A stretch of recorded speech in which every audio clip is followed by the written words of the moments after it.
So, hi everyone, welcome to another TFT Masterclass. I'm Upsetmax, and today we're going to be talking about a couple compositions today.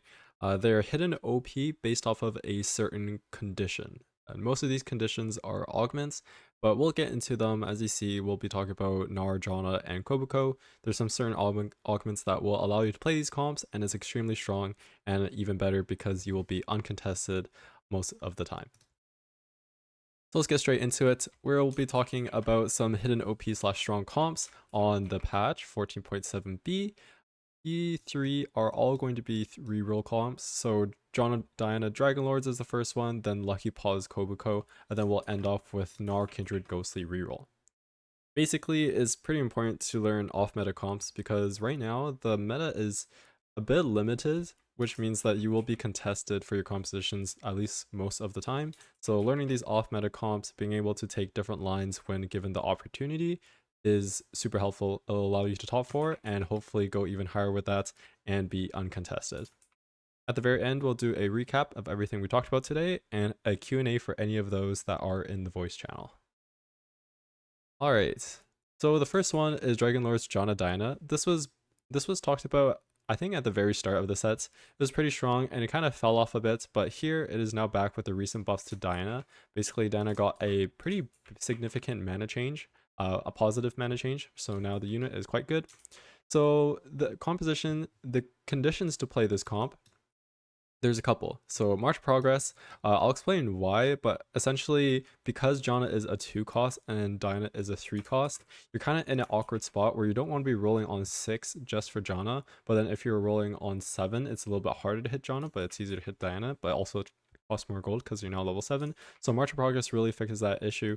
Zoe Region, or I guess Zoe Encounter on 1-1, where it only provides odd levels within the game, is pretty good for this composition because then that way you're able to go 7 a little bit cheaper and then roll for both Janna and Diana. So it's always quite good there. And then the Shopping Spree is just a very good econ augment. You're able to stabilize easily on 6 and have enough gold to go level 7. And then Enter the Dragon is the specific Dragonlord's augments. So Dragonlords, we've talked about this for a couple classes now. After 8 seconds, basically it'll deal X% of damage to the enemies and then grant all of your allies attack speed. And then Janna shields 25 out of 75 starting mana. So Shojin is going to be very good on her because 75 is a multiple of 15. And then everything scaling off of AP. And then Diana is going to be our main frontline tanks that actually does a bit of damage. So I guess like magic tank Bruiser. Basically, she'll heal once her ability is cast, and then she will take 30% reduced damage, so 30% DR, and her attacks will deal some bonus magic damage on hit. So that's a quick intro and conditions on when to play this composition. I'll show you now what the board will look like. So this is a level 6 to 7 composition. I'll talk about how to navigate it. Basically what you're going to want to do with this composition is you're going to want to stabilize on level 6. So there is a gap between level 6 and level 7, right? It costs a decent amount to get to level 7, so we can't just be staying on level 6 and then just like making 50 gold with a really weak board and just taking bad losses. We have to at least stabilize on level 6, so it'll look like something like this board minus the Soraka. So at least we still have Storyweaver with either Zoe pairing Arcanist with our Nico, or we can just play like a Garen in the front line, anything like that, but we have to stabilize at least on level 6. This stabilization also includes the Janna too, and then once we are stabilized, and stabilizing means that we don't have to win every fight, like we don't have to be 6 owing boards, we just have to win most of the fights or take a few slash good losses just by a couple units. Because we want to be going level 7, not only for Diana odds, and yes, the Janna odds go from 40 to 30, which aren't great, but the Diana odds increase by a lot, and the overall strength of our board increases a lot because this all fits on 7. 3 Story, 2 Ultras, 2 Arcanist, 2 Dragonlord, 2 Heavenly, 2 Sage, and eventually we could even drop the Zoe or a Galio, which will give us Bruiser, more frontline, and we lose Arcanist, but we will already have a good amount of AP. So that is what the plan is. And then this composition in general, it's a magic damage composition, so there's no physical damage here. This is a stall and sustain composition, and it's very good. And as I mentioned already, Galio will go over Zoe. Best in slot items. So our mana gen AP items want to primarily go on Janna, and then our leftover ones will go on Zyra. We can reroll Zyra as well. It depends on our econ if we have any augments to help us, or even any encounters that give us bonus gold. But basically, the two main units that we want to itemize is frontline magic damage or magic tank items on Diana, and then our backline AP caster on Janna. Because Janna has a mana pool of 75, Shojin extremely good on her. Some form of attack speed item, either Nashor's or either Nashor's or Rageblade is fine, and then some sort of AP item. So we have mana gen, attack speed, and then AP item, either Rabadons or Archangels. I think Rabadons is a little bit better, but Archangels early is pretty good as well, especially if you have an extra tier. Diana items, you could do BT Titans, BT Titans, Spark, BT Titans, Gargoyle, BT or Gargoyle, Titan, Spark. Any combination of these items are good. I personally don't like BT that much on Diana. I think Spark, Gargoyle, and Titans is a pretty good mix. It just really depends on what items you have. If you have an extra sword, then you can make BT. But I would say like something like this is pretty good. If you don't have Spark, then you would just make a Shiv and then put the Shiv on Zyra instead. But regardless of what you end up doing based off your item economy, you need to have some sort of shred or your board in order to do damage. This is what the potential level 7 board looks like, and then the level 6 is just without the Soraka, and then this is what your final board will look like. So I think that unless you're rerolling Zoe or you somehow have infinite items or hit a lot of Zoes over Zyra, then I think playing a Galio 2 is better than having your Zoe. Yeah, you lose a little bit of AP on Arcanist, which is actually pretty significant. But we at least get the 20 AP from Arcale and from Heavenly and Soraka. So it's not that big of a deal. I think this is what the final board will look like, where we tech in Lee Sin on level 8 and then Rakan on level 9. Huge spike on level 9, where Rakan will give us our 4th Dragonlord, giving us that 1.5 second team-wide stun for the enemy team, and 3 Altruist. So this stun is extremely good. Remember, later into the game, split seconds are more important because there's a lot of burst in the fights, or just like getting one extra cast off is the game changer, or at least the fight changer. But early game, it's mostly just DPS. There's no crazy burst. So like a 1.5 second stun early game, well, of course you can't get it, but just theoretically 1.5 second stun later into the game is super important. Positioning wise, we want to position the weak side of the enemy. Our biggest counter is Ghostly, where basically if your Diana is able to contract all of the Ghostly Specters, she will get bursted pretty hard. Not much we could do about that, but make sure to try to position to not get insta-bursted, because if we are able to survive the initial burst, or at least like the first cast of main enemy carries, or just like main enemy units, then we are able to out-sustain and outstall and win that way. So as long as we don't get insta bursted, then we are good to go. So this is the final board, very strong, and I highly recommend it based off of your starting conditions. Remember, that's either March of Progress, Enter the Dragon, Zoe 1-1 encounter, or Shopping Spree.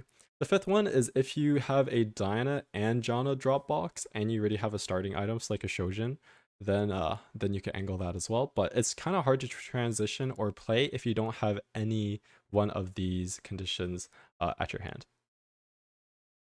So that's the first one, Dragonlords. I guess I'll talk about some final augments. So I already mentioned these main conditions. Other augments that are really good, Ascension, because we're a stall comp, as I've mentioned. So we are definitely surviving until 15 seconds, or at least we should, based on our setup. And then Ascension will start one-shotting things with our abilities. Magic Wand is very good because none of these, well, okay, technically Arcanist early when we play it, and then a little bit of Heavenly will give us AP, but our main traits, so like Dragonlord, Altruist, they don't give us AP, so getting a little bit AP plus a Rod from Magic Wand is very good. Unified Resistance and then Bulk are good as well to keep our team alive and really help us sustain and stall out fights. So that is the end of the Dragonlord's reroll. We're going to move on to the next one of my favorite comps to play, Kobuko reroll. So conditions to play, 100% it is mandatory to have Lucky Paws on 2-1. If you do not have Lucky Paws, do not play Kobuko reroll. So that's the first condition, Lucky Paws on 2-1. The bonus conditions is if you already have a tank item that you can slam. So remember, unless there's like opponent anvils or something special about that specific game, you will not have like 2 components of the same component. So like 2 chains or 2 2 cloaks, which is actually BIS Kobuko. So in normal games, if you have like a Redemption or Gargoyle or a Spark ready to slam, that is very good for this specific comp and specific condition. And also, if you already have copies of Kobuko or Bruisers, most of the time you actually don't want to be holding Kobuko because the unit is just not that strong. But if you are holding him because maybe you're 2 to 3 fortune or you just have nothing else to hold, and then you hit Lucky Paws, this will be another reason to actually play it. The stats are very good. In GM Plus, it's 4.35, so you know that at least even in high elo, this augment is extremely good. I think it's easy to play, and we'll dive into how to actually play it. For the main trait, we won't be going about fortune here. We'll just be talking about Bruiser. So Bruiser is purely an HP trait. First off, everyone on your team gains 100 HP, and then Bruisers gain additional maximum HP depending on the breakpoint. We want to be going for 8 Bruiser. As there are 7 Bruisers in the game, we are going to need a Bruiser +1. And then the way Kobuko works, basically, we want to be making as much interest as possible and as often, because he will gain permanent health for each gold gained from interest. And then so we're gaining HP from making interest every round, and then his attack from his ability scales off of his HP. So this is just a endless scaling unit that will eventually just keep gaining HP, and the HP gets multiplied by Bruiser, and then this bonus HP transforms, or I guess converts into damage. So that's why, okay, Kobuko as a general unit, that's why that's how he works. But with Lucky Paws and being able to do bonus damage off of your actual strike from the augment and gaining 1 gold if Kobuko kills a unit is what makes this composition actually viable. So that's the intro into Kobuko. This is what your early board will look like. So because Kobuko is a 1-cost unit, you do not want to be spending any gold until 3-1. If you're above 50 gold by 2-7, so this is Krugs, then you can roll a little bit. But essentially, if we do not spend any money into leveling, we will be level 4 after Krugs, and this will be by 3-1. We won't be level 4 because this is our highest chance to see 1-cost units, and Kobuko is a 1-cost. So by 3-1, we want to aim to have Kobuko 3. We already get a Kobuko 2, so a 2-star Kobuko from taking the initial augments, and then hopefully we natural some, and then we're able to roll on level 4 on 3-1 for our Kobuko 3. While rolling down, you can look for other Bruiser units, so Rek'Sai, Aatrox, Riven, these are the easiest units to pick up. We want to get 4 Bruiser online ASAP, and then for our offensive items, we want to be figuring out, okay, do we have AP based magic damage items, or do we have physical damage AD based items? If we have AP items, then in your backline, this is your secondary carry. Kobuko, once you hit the Kobuko 3, you're actually stable until maybe like 4-2. The power of this augment is just insane, and nothing can kill the Kobuko, and he'll one-shot everything. So for our backline, if we have AP items, we could either just play a Kindred or a Teemo, and then transition to Lilia for level 8. And if we have AD items, we'll be playing Senna or Sivir, and then transition into Kai'Sa on level 8. As I mentioned, these 2 units in the back, they won't really be doing anything. And in this case, we're not playing both. We're playing either, depending on which items we have. So don't get confused. We're not playing both Kindred and Senna. So this is what your early game board will look like. Here you'll be level 5, and then after you hit the Kobuko, we're going to start pushing levels. We'll have a lot of gold because he's killing and one-shotting units, and eventually we want to be going level 8. So let's say we do have AD items, so this is like our Last Whisper, our Infinity Edge. If we basically have a lot of gloves, then we'll be wanting to go the AD route. And this is what our board is going to look like when we transition into Kai'Sa. We're going to be playing Kai'Sa and Sivir for 2 Trick Shot and 3 Story Weaver. Because we will be building Last Whisper, we will not need Green Kale, so we can just get extra attack speed for faster casts and a little bit more damage. We want to position opposite side of the enemy carry, or at least our backline. We want to position opposite side of the enemy carry because very little is killing this Kobuko. So we don't want to somehow, if we're same side, we don't want to somehow get cheesed if like Kobuko walks over here from a taunt or just like bad pathing, and then our backline just randomly dies. So make sure that Kobuko is between your main carry and the enemy main carry. Most enemy units will die from the Kobuko ult and the Kai'Sa burst, so that's why this composition is good. And then as we are still killing units with Kobuko and getting 1 gold for every kill, we are going to want to go level 9 and then play any 2-cost legendary. Ideally we play Udyr, play around the Ink Shadow, and then our Kai'Sa gets a little bit of extra damage and damage reduction. So this is your ideal board for Kobuko. I'll go over the AP one and then I'll answer the question for what if you don't hit Kobuko. So this is the AP version of the final board. Basically, we're playing around our Lilia instead. I will say this is weaker than the 80 version, but if you don't have any gloves, then you can't play Kaisa, especially if Kaisa is like super contested. This type of board really relies on going level 9, and then once we're able to go level 9, then we can cap around 2-star legendaries with whatever items we have. We can either transition these items to Hui, or if we have actual Hui items, we just play Hui and then we lose the Kog'Maw for Invoker. Spear Shojin with 2 Invoker actually works out quite well. Basically, the way the mana works, you will be casting like in prompt time, so you don't have to worry about that. But I would only build Shojin if you have 2 Invoker. If you have 4 Invoker, then you'll be wanting to build Blue Buff instead. But unfortunately, in this case, we can't be including 4 Invoker. Lilia is almost always contested, so you should be able to hit very quickly and then try to go level 9. I'll go over the augments and then I'll talk about what happens if we don't hit.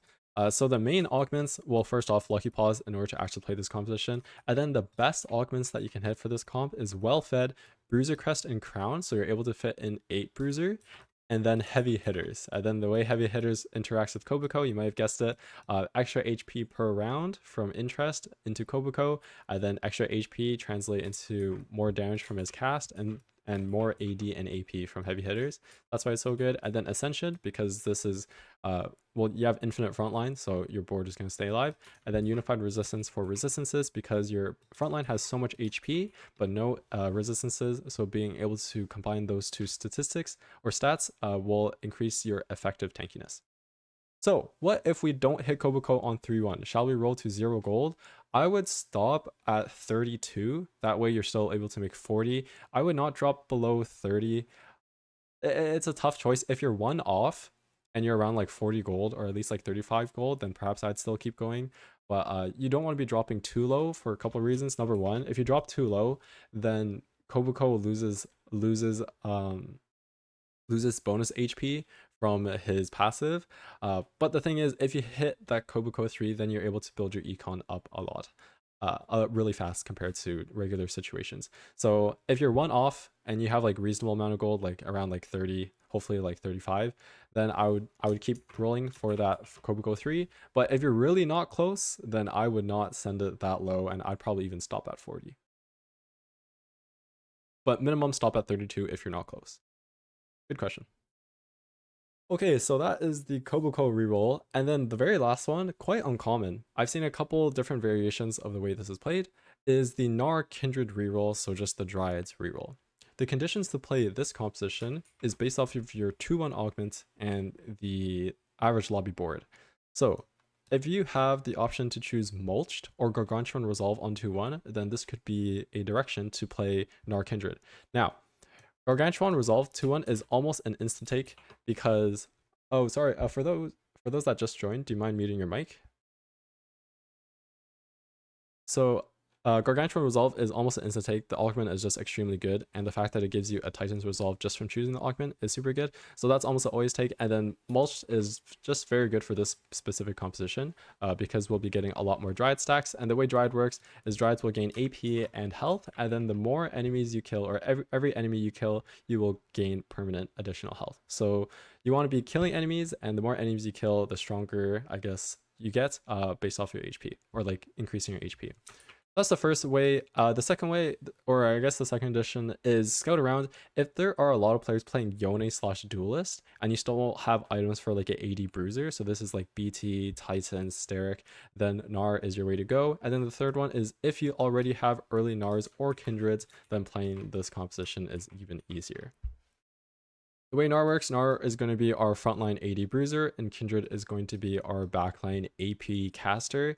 Gnar basically, as he gets hit, he will gain extra attack damage, and then his actual ability is he flings a boulder and hits targets in a 3 hex line in the direction he's facing. And then Kindred, she hops around, maximum mana of 30, so we'll be building blue buff, so she casts once every 2 auto attacks.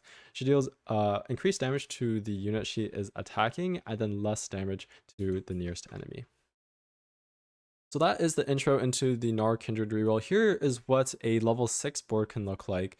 Basically, because Gnar and Kindred are both 2-cost units, we're going to be wanting to reroll on level 6 because we have a 40% chance of seeing 2-cost units.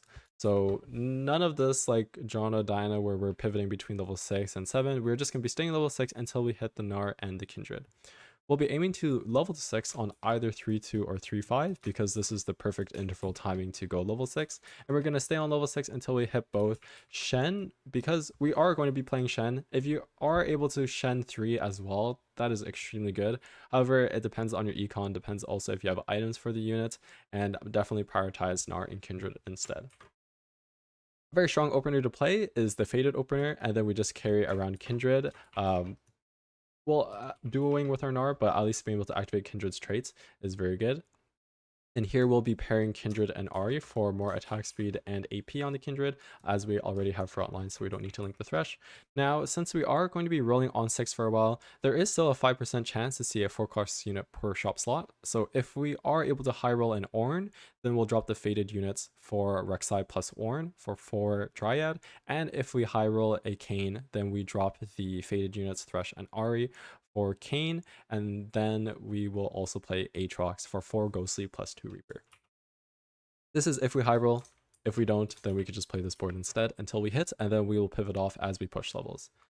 The way you want to position, so if this is the enemy board, you want to analyze where the enemy main tank is. If the enemy main tank is in the middle, then it doesn't really matter what side you position, as long as the enemy backline doesn't have like an insane amount of burst and you're a squishy Gnar. So once you're 3-star Gnar, it's a little bit easier, also depending on your augments and items. If the enemy main tank is on the left side, then you'll want to position on the right side, and then vice versa. You basically want to bulldoze through the weak side of the enemy board. So position weak side and away from the enemy main tank, because if Gnar gets stuck on the enemy main tank, he's not dealing that much damage, he's not healing, and then as your surrounded units die, the enemy backline carries will start to target your Gnar. So this is what the level 6 board will look like. Once we hit both, we are going to start pushing levels and eventually go level 8 to play 4 Dryad, 4 Ghostly. Now we include both Kayn and Ornn, so this is ideal, right? But if we hit them earlier, then I already told you which boards you could play for a strong stage 3 board. Once we're level 8, we can fit both of these in. Same thing with positioning, just position away from the enemy main tank. And if we don't have Azir, then we could just play Rek'Sai as well.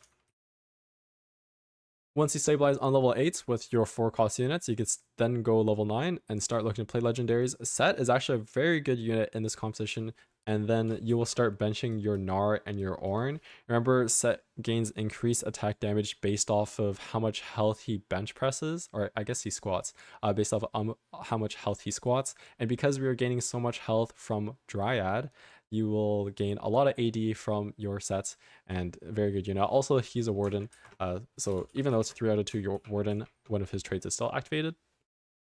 And then eventually, I don't know, if we have a +1 or we go even level 10, we have nothing else to play, we can play a Thresh, and that works out pretty well as well. Other units like Udyr, Hui, Irelia are also good, depending on your items, depending on what you hit.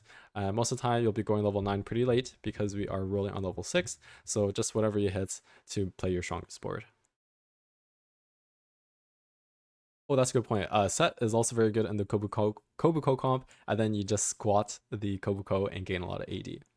So final augments for this composition, Mulched Gargantuan is the 2 main indicators to play Kindred Gnar.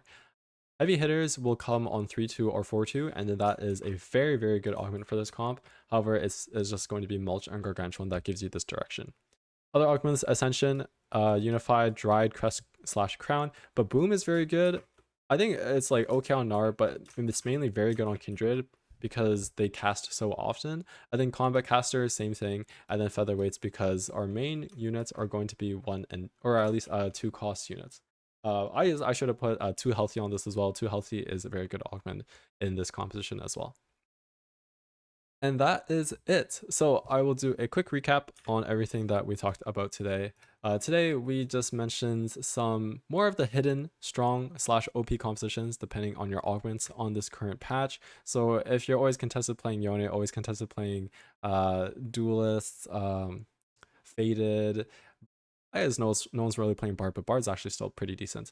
Then these are some compositions you could play based off your augments. So either Janna, Diana, Lucky Paws, Kobuko, or Gnar Kindred. I talked about the conditions. So for the Janna, Diana conditions, March Progress, Zoe, Dropping Spree, Enter the Dragon.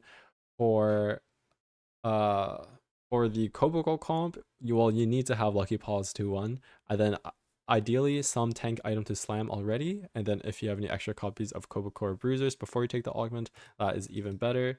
And then the final last one that I talked about, the Gnar Kindred reroll comp, either Mulched or Gargantuan resolves on 2-1. You would play this comp. Also, if Yone or Duelist is heavily contested in your lobby and you have a lot of AD Bruiser items, and then any early Gnars and Kindreds will help you out as well.